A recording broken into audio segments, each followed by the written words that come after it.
Assalamualaikum warahmatullahi wabarakatuh. Hari ini kita akan praktikum terkait dengan pengolahan data dan penyajian informasi. Sebelumnya kita akan mencoba mengulang kembali apa itu data dan apa itu informasi. Nah, data terdiri dari fakta-fakta dan angka-angka yang secara relatif tidak berarti bagi pemakainya. Tapi ketika dia sudah diolah menjadi informasi, maka dia akan mempunyai nilai. Di sini informasi adalah data yang telah diklasifikasikan atau data yang telah diolah atau diinterpretasi untuk dapat digunakan dalam proses pengambilan keputusan. Sebagai contoh misalnya, terdapat data-data penggunaan bahan bakar minyak untuk berlayar dari setiap nelayan di suatu wilayah pesisir. Ketika data-data ini dia masih terpisah-pisah, dia tidak mempunyai makna. Tetapi ketika sudah diproses menjadi informasi, rata-rata penggunaan bahan bakar minyak untuk nelayan, maka informasi ini dapat dijadikan pengambilan keputusan berapa besar subsidi yang harus diberikan kepada tiap nelayan. Kemudian untuk kegiatan pengolahan data itu meliputi 3 proses. Yang pertama adalah editing, di mana kita mengecek atau memeriksa data yang telah berhasil dikumpulkan karena ada kemungkinan data yang telah masuk tidak memenuhi syarat atau tidak kita butuhkan. Nah, editing di sini bukan berarti manipulasi, tetapi lebih kepada data yang telah kita kumpulkan, kita cek kembali mana data yang bisa kita gunakan, mana data yang tidak bisa kita gunakan.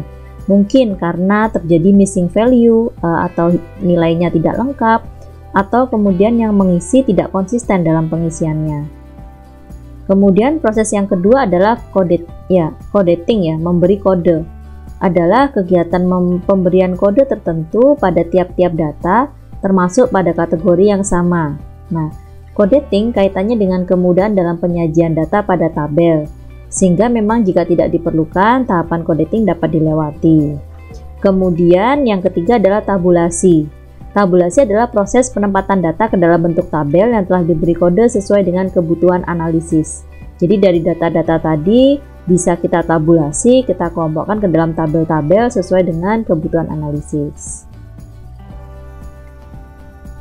Kemudian penyajian informasi dapat berupa tabel ataupun diagram. Nah, tabel di sini digunakan untuk menampilkan detail-detail informasi. Sedangkan diagram atau grafik digunakan untuk menampilkan informasi secara ringkas.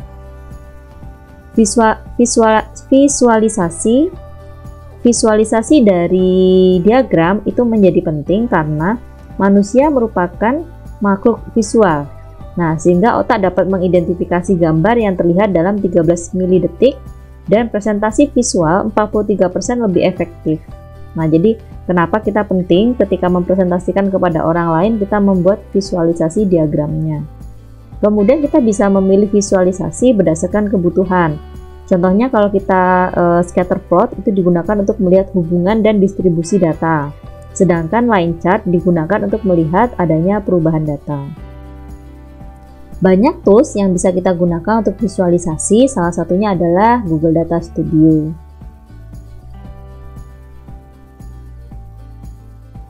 Nah, ini adalah tampilan Google Data Studio. Untuk selanjutnya, kita akan mulai praktek mengolah data menjadi informasi menggunakan Data Studio.